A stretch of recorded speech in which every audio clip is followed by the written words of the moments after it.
There's 4 countries we've been working with who won't even have the chance to compete.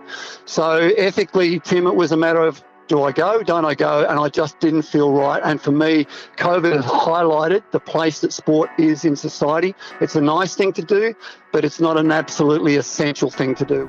The biggest component of integrity for Paralympic sport is the classification system. Without that, the games just don't exist. And it has also now become the biggest barrier to participation for developing countries. We all know Paralympic Games is you should be able to expect the unexpected. But at the end of the day, I know what I need to do. I know the training that we have been putting on will give us a great chance to be on that podium. For me, I've been surrounded in Paralympic sports and being able to see how people with a disability get around and do their own business, and that also inspires me to do better.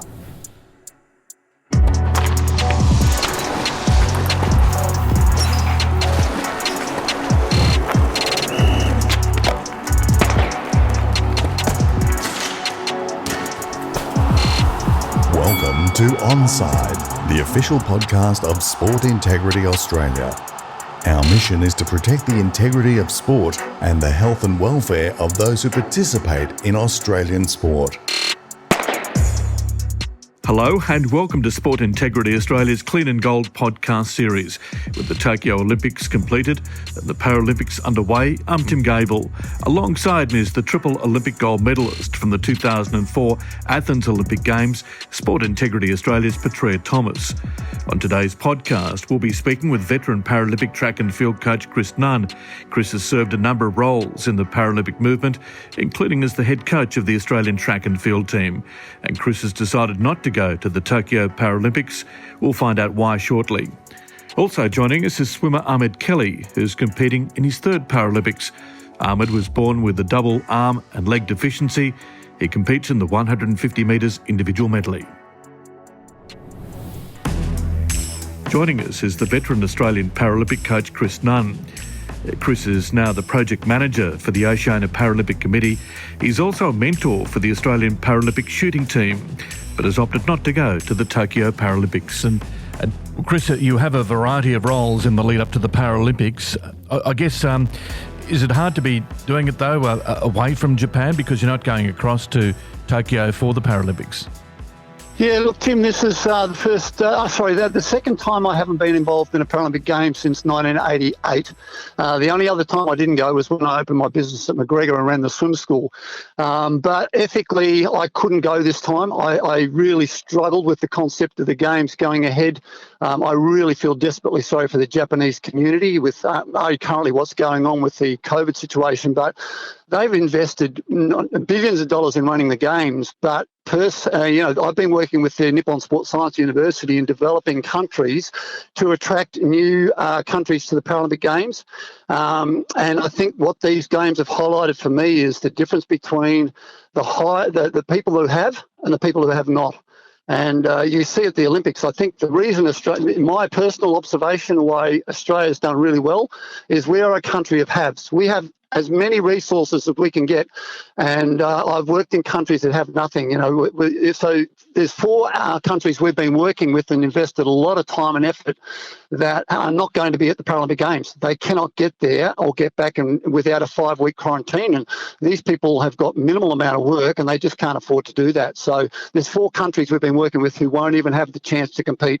So ethically, Tim, it was a matter of, do I go, don't I go? And I just didn't feel right. And for me, COVID has highlighted the place that sport is in society. It's a nice thing to do, but it's not an absolutely essential thing to do. And for me, who's spent my whole life in sport, it's really, really made me think about what's important. And so I'm going to spend this time with my family who need me here at the moment with the times that are going on. So it's been a really tough decision, Tim, because, boy, have we invested some time and effort into coaches and athletes preparing for these games.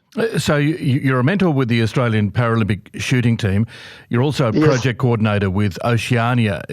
So you're wearing a couple of hats. Are you still going to be involved remotely, though?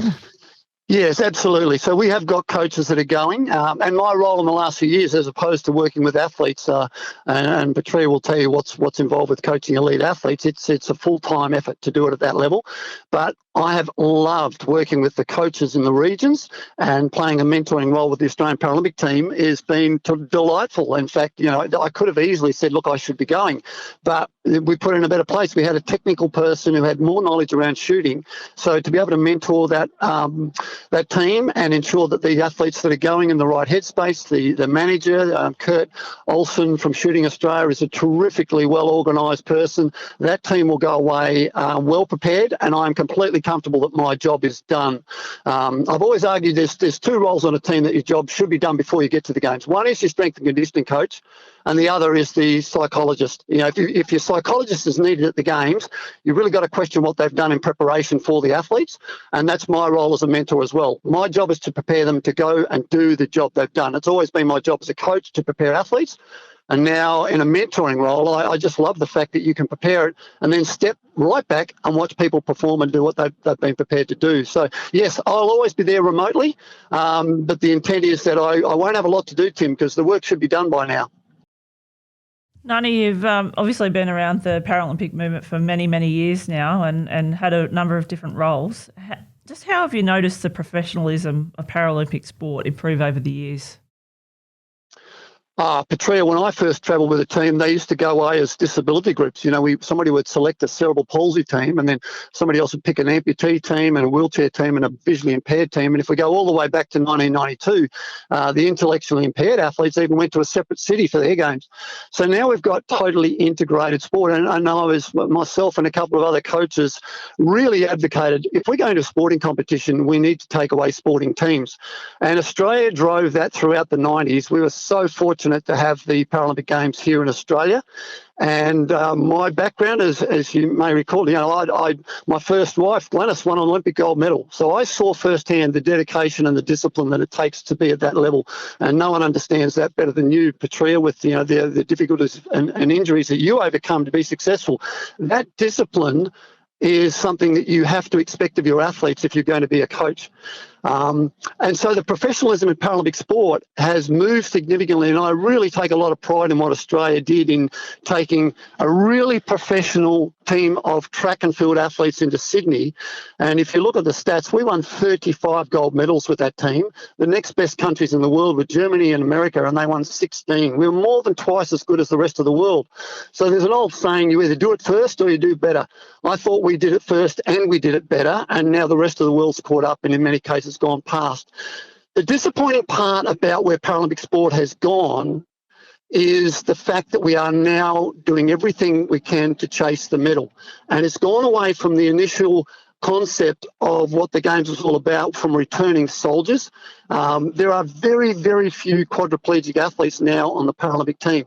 Even the sports that have been set up for quadriplegic athletes, like wheelchair rugby, is now dominated by athletes like Riley Batt and Chris Bond, who have four limbs that are affected, but they have a totally functioning spinal cord. And so that changes the nature of the sport, and it changes the nature of the way things are done. The introduction of classification for athletes with cerebral palsy, in all honesty, and I've been around, as you said, Paralympic sport for a long time, Petria. I watch a cerebral palsy class 38 in track and field, and I cannot tell what the disability is. It's, and that's not what Paralympic sport was intended to be, but because of the nature of the ease of care of, we've got two athletes here in Canberra that are incredibly successful with Cameron Comby and the great sprinter who's just gone blank. Evan O'Halloran. Evan O'Halloran, yeah, brilliant athletes. And I will never take anything away from the discipline, the application, their dedication to what they've done. They're brilliant athletes with brilliantly coached performance outcomes.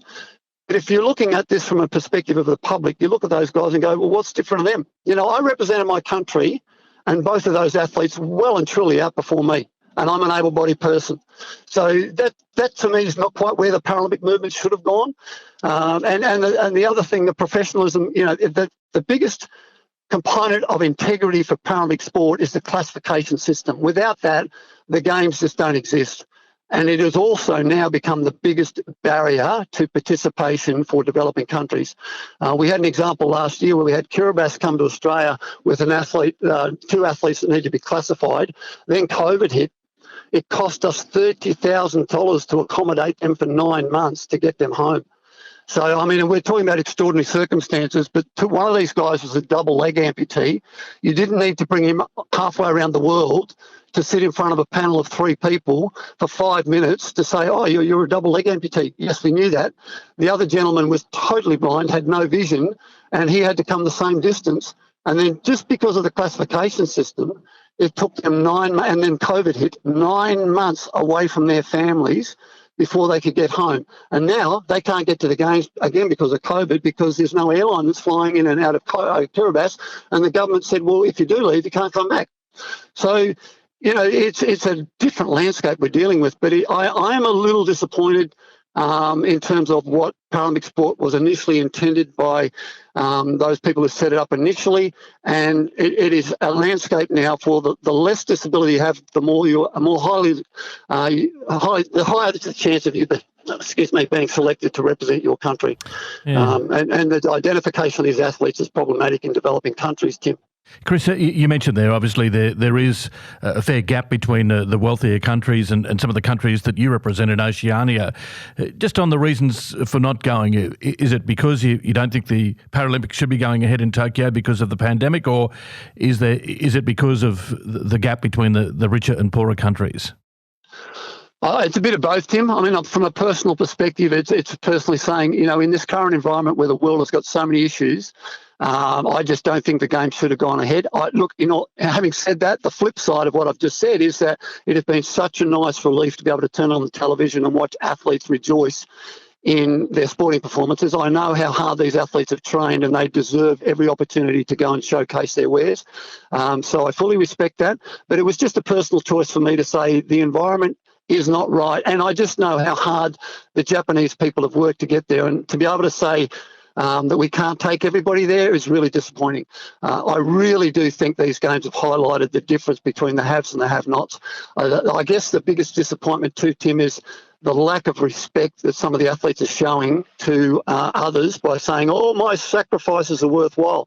There are no sacrifices in sport. You hear it every time an athlete, not every time, a significant number of athletes get up and say, oh, my sacrifices were worthwhile. There is no sacrifice. I mean, one of my previous roles has been working with the Invictus Games team. These people are employed to do a job. They sacrifice limbs, they sacrifice life, they sacrifice family time. The people who represent our country in defence systems that go away and don't come back the same people, that's a sacrifice. I've always said this to every athlete I've ever coached. No one forces you to be here, and no one knows that better than Petria. All the shoulder resurgery. She made choices to say, I can overcome this and come back a better athlete. She made those choices.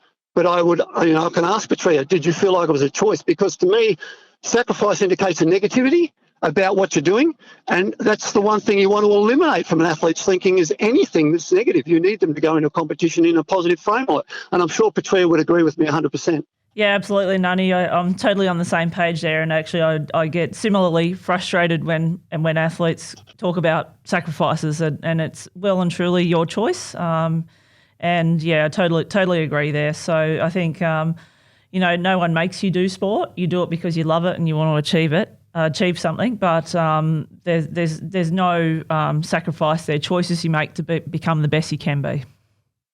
Absolutely, Petria. And the other thing is a lot of people don't realise, Tim, and again, Petria is part of the process. These athletes get paid tens of thousands of dollars a year to train. They're funded to go and do this job, so it's their job. And again, the flip side of having COVID experience is that people have lost their jobs. People have made choices to go into small businesses, and those businesses means, I've met people that have gone into business and invested hundreds of thousands of dollars. They now have nothing to their name. I think I've just really reflected a lot this year, Tim, and coming back to your question about why I'm not going, I'm playing a distant role. I'm still supporting those athletes and coaches that I've been working with, but it's a very different reflective time for me at the moment. Chris, it sounds like you're a little disillusioned about the way sport is going. Much. Yeah. Very much so. I'm just delighted that we've seen some outstanding performances in the pool. I just love seeing athletes perform, Tim. I think we're gradually getting on top of the drugs situations, and that's been a huge amount of work over decades. But I think we are slowly, bit by bit, winning that space. Technology is technology. People are complaining about the fact that people have got running shoes now that they can perform in. Well, have a look at the cyclists and the investment they're putting into bikes. I don't have a problem with that, as long as everybody's got access to it. And again, I think that's highlighted the difference between, particularly in the Paralympic space, between the haves and the have-nots. And I'll give you a quick example of where the disillusion comes, Tim. If we just reflect for a moment on next year's Commonwealth Games, I'm looking through the selection criteria, and it states currently that to make the Paralympic Games the Commonwealth Games para events next year, the qualification period started on the 31st of December 2020 and concludes on the 31st of December 2021. Now, this whole year we've had COVID issues. The developing countries haven't had a chance to, A, be classified, and B, to get a performance in the system. So after the Paralympic Games, all of those results will be collated and they'll determine which athletes are likely to go to the Games.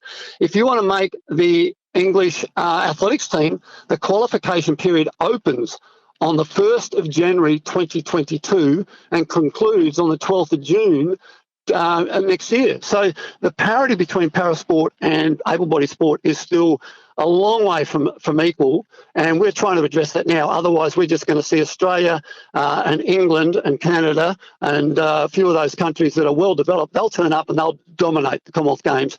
And with the Commonwealth Games being such a proactive community group in terms of promoting sport for para-athletes, and the integrated approach they take during those games is fabulous.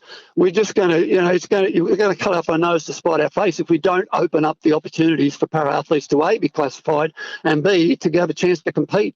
So yeah, there's a lot of, I've been very disillusioned, Tim.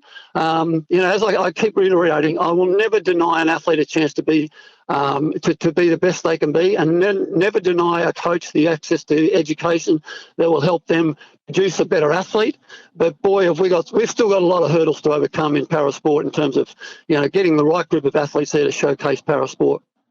Nunny, I'm glad you brought up the Commonwealth Games and just how special it is that the para events are incorporated into the program. And as you may be aware, I'm chef de mission for the Commonwealth Games team for Birmingham next year. And one of the greatest things I love about the games is that integration of the para athletes. And to me, they're just part of the team. Well, and Petria, I can remember times when we were both employed here. Initially you were here as an athlete at the AIS and I was employed at the AIS. And the approach we always took was total integration. The athletes that walked around, might have been part of our para program, but they were AIS athletes wearing an AIS badge, and it was totally integrated. And as an athlete, you accepted them fully as athletes. And we are still not getting that from a governance perspective in sport across the country. Some of the countries and some of the world citizens that, promoting parasport engagement, but they haven't quite grasped the concept of doing it properly. So, look, from a personal perspective, I couldn't be more delighted that someone like yourself, who has been part of that integrated system here in Australia, is going to showcase and head up the team, because I have full confidence that not only will you embrace the para-athletes from Australia, but you'll embrace parasport from across the Commonwealth. And that's such a big step for us, is to make sure that we promote that in the right way. I only had a link up last night with the Birmingham University to say how can we do this better from a Birmingham University perspective in terms of promoting this throughout the community in England, of the opportunity that they will have by bringing the para-athletes into the Games.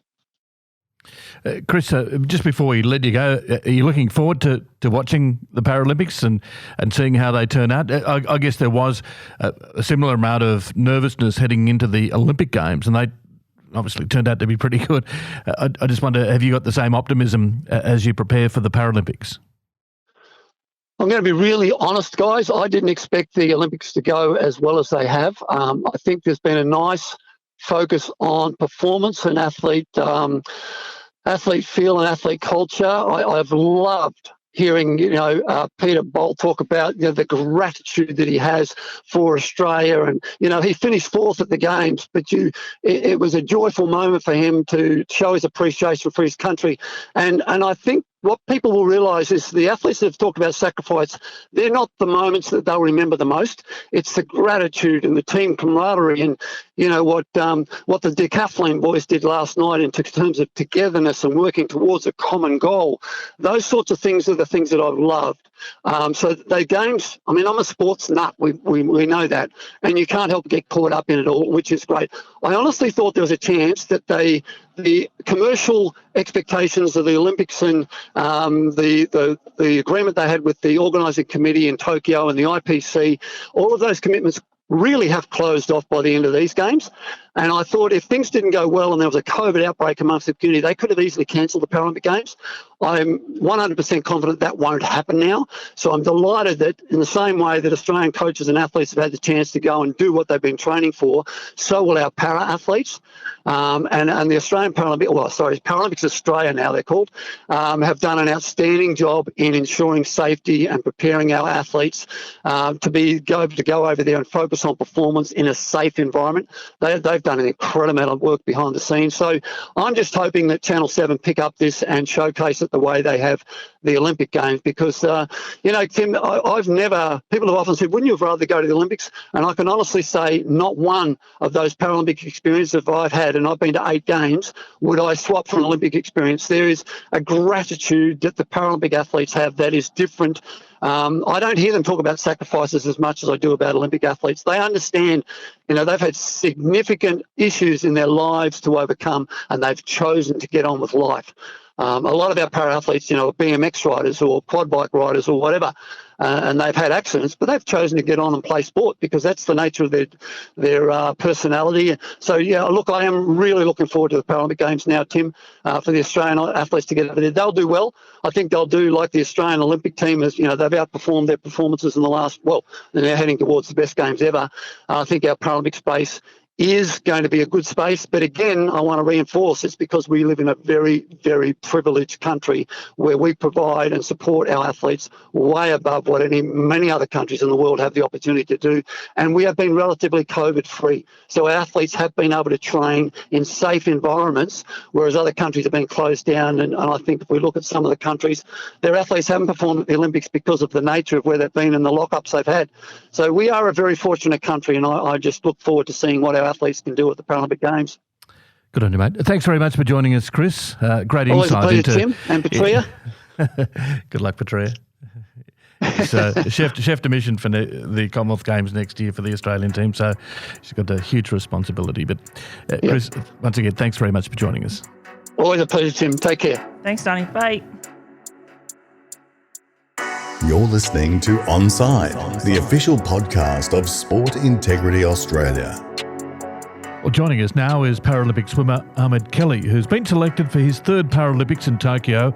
Ahmed competed in 4 events in both London and Rio, and he has an incredible backstory. Born in Baghdad, raised in Australia, and that's just the start with a double arm and leg deficiency. Ahmed, your story has been well documented. Do you draw inspiration from your own story, or do you draw inspiration from others around you? Yeah, absolutely. Others around me, but also the goals that I set for myself to try and achieve. And that's what really gets me motivated. I always try and set goals and be able to try and achieve them as best as I can. And what are your goals in the lead up to the Paralympics? Well, it's that elusive gold medal at the Paralympic Games. I still haven't been able to do it. Just keeping trying to work hard at it. This is my 3rd go, so hopefully I'm in for a chance. What is the biggest obstacle to you? Sense of the unknown, the competitors? What is it for you that daunts you most? I guess it's maybe the sense of the unknown, but at this stage, you prepare so hard to try and cover all bases. But we all know Paralympic Games is you should be able to expect the unexpected. But at the end of the day, I know what I need to do. I know the training that we have been putting on will give us a great chance to be on that podium. That's all the things that I can control. Everything else is out of my control. But as long as I can do the things that I can control, I'll be pretty stoked with it. You have a great, I suppose, camaraderie in the Paralympic swimming team, and I've watched you duel against Grant Scooter Patterson over the years, and see Yes. the joy you two have being in the pool together. Can you just, I suppose, explain a bit about that camaraderie and how it helps you perform at your best? Yeah, so Scoot, or Grant, as most people would know him as, but as you get to know him more often, you start calling him Scoot or Carl. But we've known each other for well and truly over 10 years now, and I know I'm very focused and quite serious about my own business, but he's very laid back and chilled, and he still does an incredible job considering the approach is quite laid back. So I guess we really bounce off each other, and I just love his attitude towards life and also the pool. And yeah, if I can kind of have a great time with him, it kind of shines in the pool for me as well, which is pretty cool. One of your quotes that I like, it's important that kids know there are people out there like me. How important is it for you to be that representative model that people can see and witness doing something incredible like you're doing? Yeah, and that's the thing, Tim. Like, we live in a world that's not 100% perfect, and the more people that realize it, the more that they can accept it. And I want people who have a disability or who look just like me to know they have just the amount of opportunity to be able to be successful, whether it is in life or in the pool. I want them to give it a crack, because if you don't give it a crack, you'll never know. And I just want them to see what I've been able to do and say, hang on, if Ahmed can do it, I should be able to do it. And there are people there to able to support them. That's the thing. There's support around this network to be able to achieve success or Paralympic Games if that's what you really want to do. I mean, you talk about the network there. Just how has Paralympic sport changed your life? If I wasn't in part of Paralympic sport, I've got no idea what I'd be doing right now, to be honest with you. But it's just been great. From the moment I think I decided I wanted to do swimming, Paralympics Australia organised the fact that I could go to Richmond in Melbourne to be able to do my first few sessions, to then be in a position to get classifications done, then point me in the right direction of people like Ian Pope, who is part of the Melbourne Vic Centre, and that's where it all really started. At Melbourne Vic Centre Swim Club, my high performance training started because originally I was in the country, just doing a few sessions, but we decided I really want to be focused for London, and got into a team like Melbourne Vic Centre and really, really worked hard. And if I needed physio, if I needed massage, all those sort of things were accessible. All I had to do was really ask and embrace this opportunity.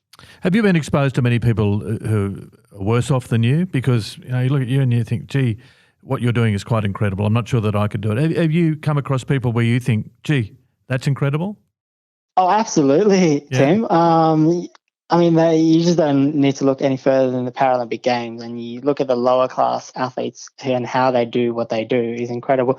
But even like the higher classes, there are people who also do lots of different have lots of different challenges, and they're able to compete really well. And I'm sure they do pretty well outside of the pool as well. And then also I looked at the guys who have vision impairment and how they go about their business is quite incredible too. So, for me, I've been surrounded in Paralympic sports and being able to see how people with a disability get around and do their own business, and that also inspires me to do better. And you've overcome and live with challenges every day that would defeat a lot of people. So what motivates you to, I suppose, get in the pool every day, train up and down, and get out on the world stage and do your thing?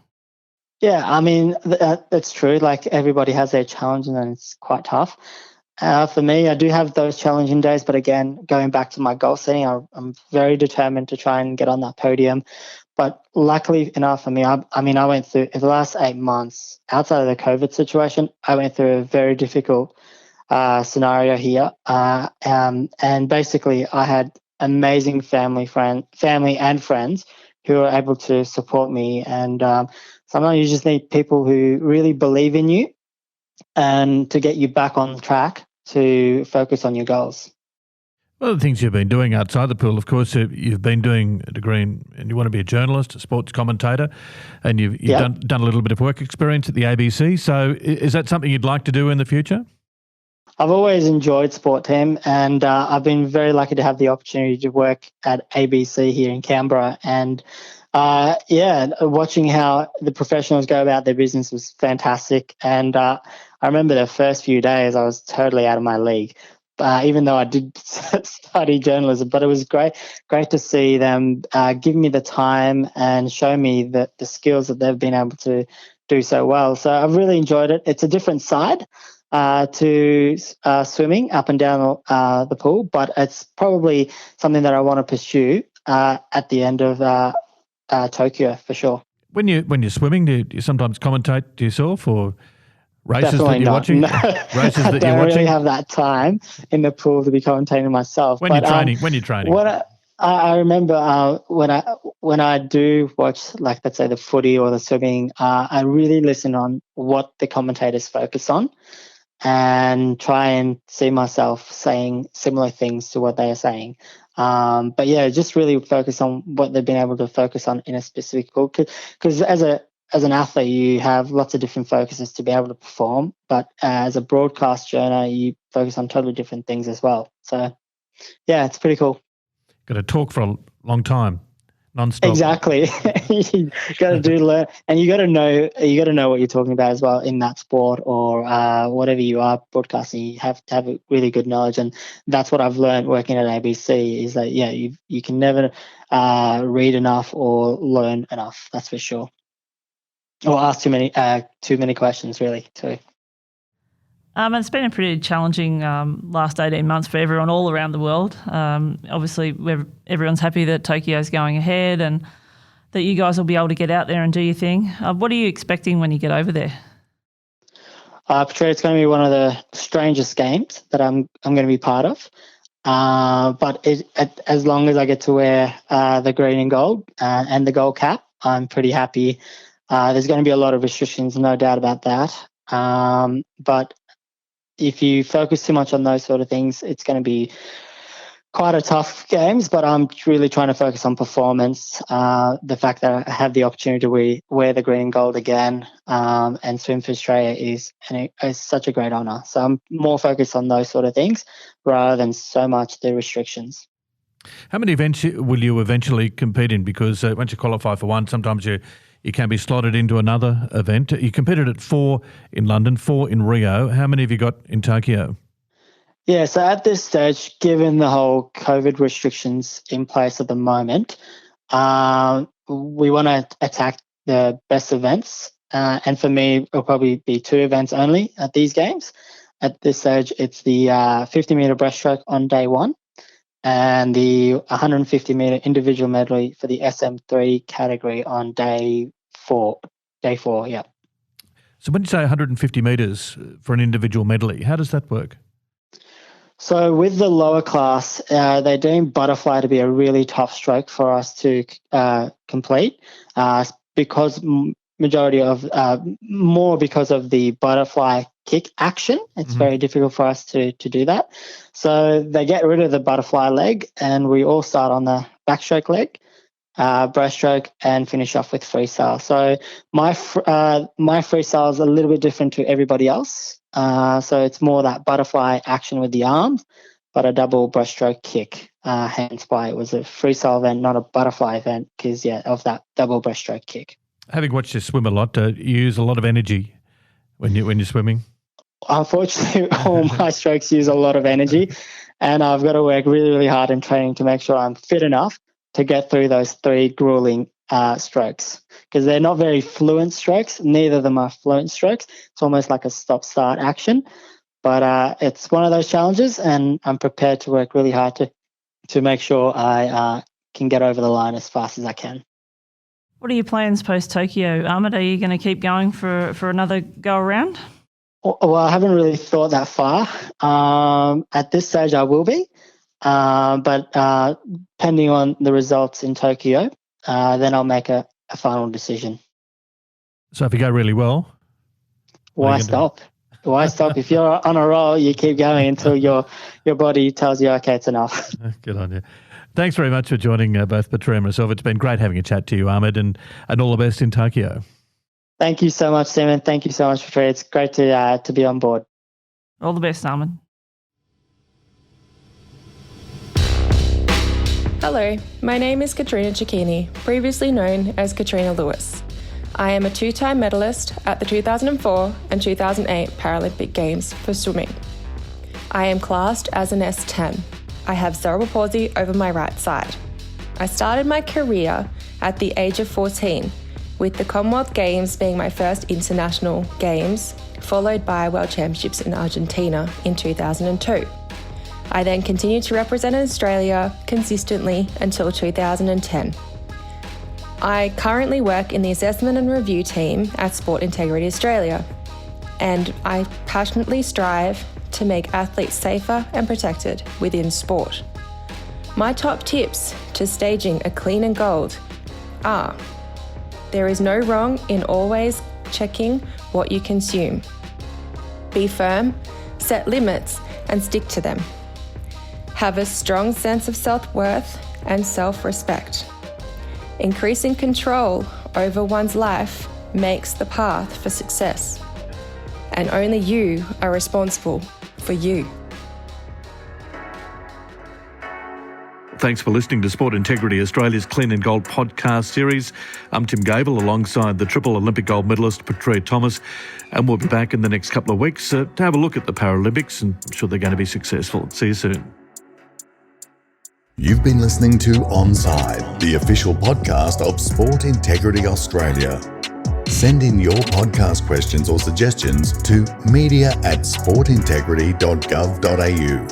For more information on Sport Integrity Australia, please visit our website www.sportintegrity.gov.au or check out our Clean Sport app.